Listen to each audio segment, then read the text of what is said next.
नमस्कार दोस्तों, स्वागत है हमारे YouTube चैनल भक्ति सागर में। दोस्तों, यदि आप हमारे चैनल भक्ति सागर पहली बार देख रहे हैं तो सब्सक्राइब करना नहीं भूलें। दोस्तों, हिंदू सनातन धर्म में गाय को माता का दर्जा दिया गया है। प्रिय दर्शकों, आपको बता दूं, यह वीडियो बहुत ही ज्ञानवर्धक है। दोस्तों, इस वीडियो में गौ माता ने बताया है कि मनुष्य किस कारण से गरीब रहते हैं, साथ ही वह गलती मनुष्य सुधार ले तो अमीर बन जाएगा। तो दोस्तों, आपसे अनुरोध है कि यह वीडियो पूरा जरूर देखें, शायद आप भी अपने जीवन में अमीर बन जाएंगे। दोस्तों, जब सतयुग में दुर्वासा ऋषि को श्राप के कारण धन, वैभव, ऐश्वर्य सब कुछ छीन गया, तब उन्होंने सभी देवता को लेकर भगवान विष्णु के पास जाकर त्राहिमाम करने लगे और अपनी बीती घटना को बताए। प्रिय दर्शकों, तब भगवान विष्णु ने सभी देवता को समुद्र मंथन की योजना बताए और बोले, हे देवगण, समुद्र मंथन के दौरान 14 रत्न निकलेगा, जिसमें भी अमृत निकलेगा, उसे आप लोग पी लेंगे तो अमर हो जाएंगे। दोस्तों, आपको बता दूं, इन्हीं 14 रत्न में कामधेनु गाय भी निकली, इसलिए गाय को माता भी कहा जाता है। गाय में 33 कोटि देवता की वास होती है। मित्रों, एक समय की बात है, सुल्तानपुर नामक गांव में एक किसान रहता था। उस किसान का नाम बेनी प्रसाद था। बेनी प्रसाद बहुत ही गरीब था।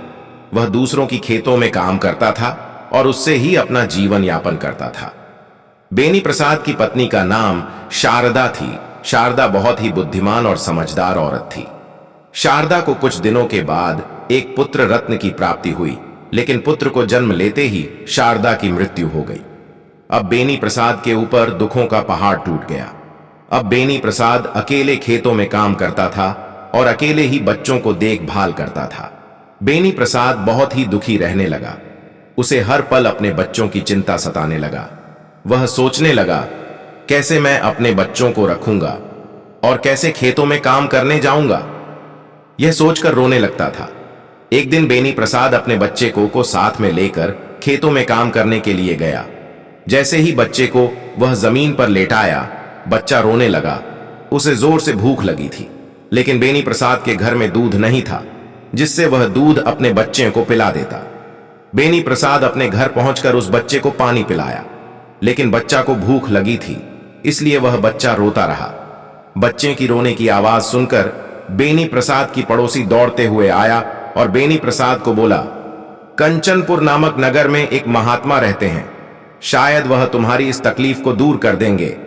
तब बेनी प्रसाद ने कंचनपुर नामक नगर में उस महात्मा के पास पहुंच गया और अपनी घर की स्थिति कहकर जोर जोर से रोने लगा। वह महात्मा इतने दयालु थे कि उस महात्मा के पास एक गाय थी जो उन्होंने बेनी प्रसाद को दे दिए और बोले, ये गाय मैं तुम्हें सौंप रहा हूं, लेकिन मैं तुम्हें एक बात बता दूं कि इसे समय समय पर भोजन पानी देते रहना, और एक बात यह भी ध्यान में रखना, तुम जब भोजन करने के लिए जाओगे तो उससे पहले एक रोटी गाय को जरूर खिला देना, क्योंकि हे किसान, गाय माता के साथ हमेशा माता लक्ष्मी वास करती हैं।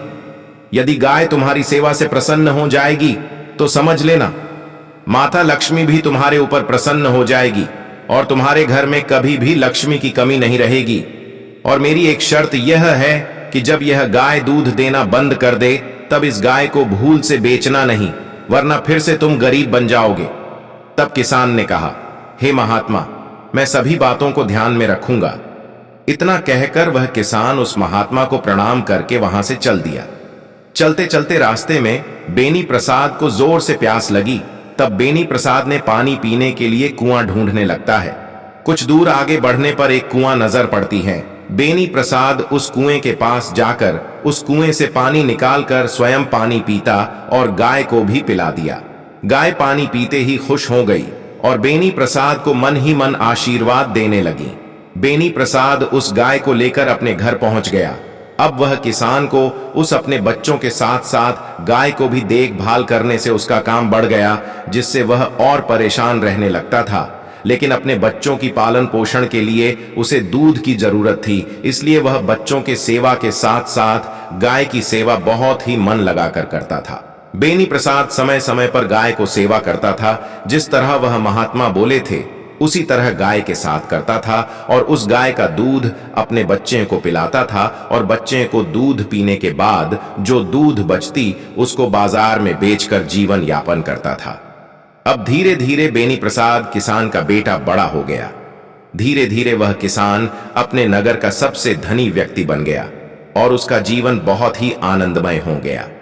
एक दिन वह किसान अपने ससुराल घूमने के लिए गया। ससुराल पहुंचते ही वहां के लोग बेनी प्रसाद को देखकर आश्चर्यचकित हो गए और सोचने लगे, जो कभी वस्त्र नहीं पहनता था उसके शरीर पर इतना सुंदर वस्त्र कैसे हैं। यह सोचकर ससुराल वालों ने उस किसान को खूब आदर सत्कार किया।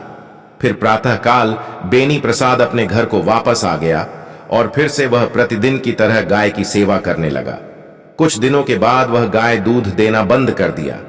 अब वह किसान का मन उस गाय से धीरे धीरे हटने लगा। अब किसान उस गाय की सेवा करना बंद कर दिया। समय पर भोजन पानी नहीं देता था। कुछ दिनों के बाद वह गाय को देखना नहीं चाहता था। बेनी प्रसाद की इस व्यवहार के कारण गाय धीरे धीरे कमजोर होने लगी। एक दिन बेनी प्रसाद गाय को अपने घर से निकालकर वन की ओर चला जाता है, वन में छोड़ देता है। कुछ ही दिनों के बाद उसके घर से धीरे धीरे लक्ष्मी जाने लगी और उसका बेटा भी बीमार पड़ गया। तब बेनी प्रसाद किसान ने अपने पुत्र को लेकर गांव के एक वैद्य के पास जाकर बोला, वैद्य जी, मेरे पुत्र कई दिनों से बीमार चल रहा है, आप मेरे पुत्र को ठीक कर दीजिए। मैं आपको इलाज के शुल्क से 2 गुना पैसा दूंगा, आप मेरे पुत्र को ठीक कर दीजिए। तब उस वैद्य ने इलाज चालू कर दिया। कुछ ही मिनटों के बाद वह वैद्य जी बोले, इसका इलाज यहां पर संभव नहीं है, हमें इसे लेकर किसी दूसरे नगर में जाना पड़ेगा। तब वह किसान उस वैद्य से बोला, महाराज जी, मेरे पास जितना भी पैसा था मैंने आपको दे दिया, अब मेरे पास एक फूटी कौड़ी भी नहीं है। फिर वह अपना सारा जमीन और घर बेच दिया। कुछ ही दिनों के बाद उस किसान का पुत्र ठीक हो जाता है। तब वह किसान एकांत में बैठकर सोचने लगा, यह सब मेरी ही गलती की वजह से हुई है। मैंने उन महात्मा की बातों पर ध्यान नहीं दिया। जब वह गाय दूध देना बंद कर दिया तो मैं भी उसे भोजन पानी देना बंद कर दिया, उसकी सेवा में कमी कर दिया था। इस वजह से मेरे साथ यह दुर्घटना घट गई। यह सोचकर वह वन में अपने गाय को ढूंढने के लिए इधर उधर घूमने लगा। बहुत देर तक वन में भटकने के बाद उसे एक बरगद के पेड़ के पास बैठी वह गाय मिली। वह किसान गाय के चरणों में गिर गया और रोने लगा और क्षमा याचना करने लगा और बोलने लगा, हे गाय माता, मैं आपका बहुत बड़ा अपराधी हूं, मुझे माफ कर दीजिए। यह बोलकर वह अपना सर को पटकता रहा। यह देखकर गाय माता को उस किसान पर दया आ गई और उस किसान से बोले, हे किसान, तुम मेरे द्वारा बताई गई इस बात को अमल करोगे तो तुम अपने जीवन में कभी भी दुखी नहीं रहोगी। हे किसान, तुम ही नहीं, पृथ्वी लोक के जो भी प्राणी मेरी यह बात का अमल करेगा वह कभी दुखी नहीं रहेगा। हे किसान, जो भी मनुष्य दूसरे को हमेशा अपने से नीचे दिखाता रहता है, अपने आप को हमेशा सर्वशक्तिमान समझता है, वह इंसान हमेशा दुखी ही रहता है।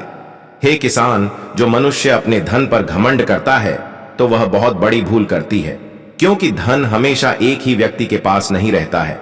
माता लक्ष्मी हर मनुष्य के दरवाजे पर घूमती रहती है। हे किसान, इसलिए मनुष्य को कभी भी घमंड नहीं करना चाहिए।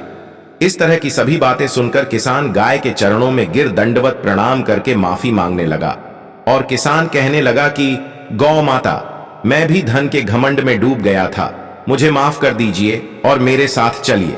यह सुनकर गौ माता ने उस किसान के साथ उसके घर चली गई और वह किसान फिर से गौ माता की सेवा करने लगी। इस तरह वह किसान अंत में सब कुछ भोग कर गौ लोक को चला गया। दोस्तों, यदि आपको यह कहानी अच्छी लगी तो हमारे चैनल भक्ति सागर को लाइक, शेयर और सब्सक्राइब जरूर करें। धन्यवाद।